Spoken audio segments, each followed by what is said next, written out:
Vous ne pouvez pas suivre Jésus et ne pas vous attendre à l'inacceptable, à l'inexplicable et à l'incompréhension. Comme les sœurs de Lazare envoyaient dire à Jésus, Seigneur, celui que tu aimes est malade. Ce que tu as juré de ne jamais subir, c'est par là Dieu te fera passer. Comme d'autres disent, il a ouvert les yeux de l'aveugle, mais il n'a pas pu empêcher à son ami Lazare de mourir. Le dernier mot des hommes n'est pas le dernier mot de Dieu. Jésus leur répondit, Lazare n'est pas mort, mais il est simplement endormi.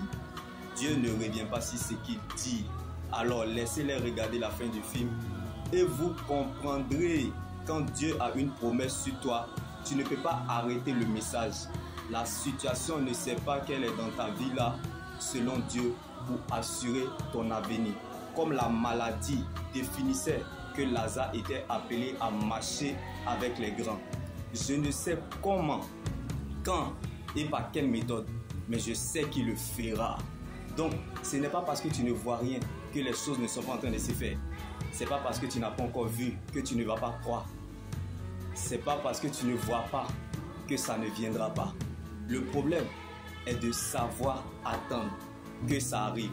Car ce n'est pas tout ce qu'on prépare qui vient. Mais c'est ce que tu ne t'attendais pas à ça. C'est ce qui va venir. Alors, ne cherche pas à comprendre ce qui se passe. Mais cherche plutôt à savoir comment il va finir. Comme Jésus avait prévu la résurrection de Lazare. La promesse sur toi ne rentrera pas au Père sans avoir accompli sa mission sur la terre. Ce qui t'est destiné ne t'échappera jamais. Mais ce qui t'échappe aujourd'hui n'était pas destiné. Ce n'est pas de pleurer sur son sort, mais d'aller chercher ce qui t'appartient. Jésus est la puissance d'une vie impérissable, le garant d'une bien meilleure alliance. Donc, quelque chose qui devrait te tuer peut parler en ta faveur à cause de l'atmosphère de l'alliance.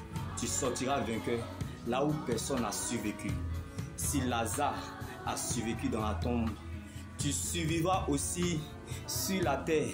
Tant que celui qui a fait le testament est vivant, ce n'est plus ton combat, car Christ a été ressuscité pour toi. Il y a encore de l'espoir. Tant que Jésus vit pour toi, la parole que Dieu t'a dit quand tout va bien, je suis avec toi, c'est la même parole quand tout va mal dans le lieu du crâne à Golgotha, je suis avec toi. Cette parole n'a point de date d'expiration, car Jésus est le même hier, aujourd'hui, demain et demain éternellement. Donc, bien-aimé, quelle que soit votre position, bien-aimé, la parole de Dieu est notre position. Car Dieu n'a pas changé de position. Donc si tu as tout essayé et que tu n'arrives plus à joindre les deux bouts, laisse Dieu faire et te donner son repos. Que le repos de l'Éternel vous fasse du bien. Car bien aimé, la vie chrétienne est une blessure, mais sa cicatrice demeure éternellement. C'est ça qui est doux. Le début sucré, le milieu amer, mais la fin glorieuse. La foi est appelée à traverser les difficultés, car la vie chrétienne va au-delà des réalités de la foi. Dire qu'on est chrétien, c'est facile, tout le monde peut le dire. Mais rester chrétien jusqu'à la fin, c'est une autre chose, bien aimé. Donc, être chrétien, c'est bien, mais cela ne suffit pas. C'est tout un combat. Nous voulons gouverner selon le monde de Dieu, dans le monde que le diable gouverne. Nous sommes confrontés à des combats inattendus. Ça nous arrive et nous tombons dedans. Mais par notre persévérance, nous sortons de là plus que vainqueurs. Donc, bien aimé, si ça tarde, bien aimé, c'est parce que ton exaucement a de la valeur, car tes combats sont liés à la promesse de Dieu et dépendent de la valeur de ton étoile. Plus ça dure, grande sera votre résurrection. Si tu ne crois pas au témoignage des autres, tu ne croiras pas à ton miracle. Car la douleur est la première classe dans la marche avec Christ. Et la joie du cœur est la dernière classe. Entre la première classe et la dernière classe, tu seras éprouvé. Si tu réussis, tu deviens un chrétien qui deviendra un cœur obéissant. Le ciel pourra compter sur toi et Dieu pourra t'accorder son repos éternel. Je ne sais pas là où tu te situes, bien-aimé. Mais bien-aimé, sache que tu meurs riche ou pauvre, cadavre c'est cadavre. Donc bien-aimé, ne cherche pas à ce qu'on respecte.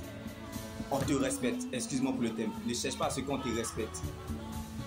Car cela ne servira à rien. c'est la poursuite du vent. Mais cherche à ce qu'on respecte ton Dieu.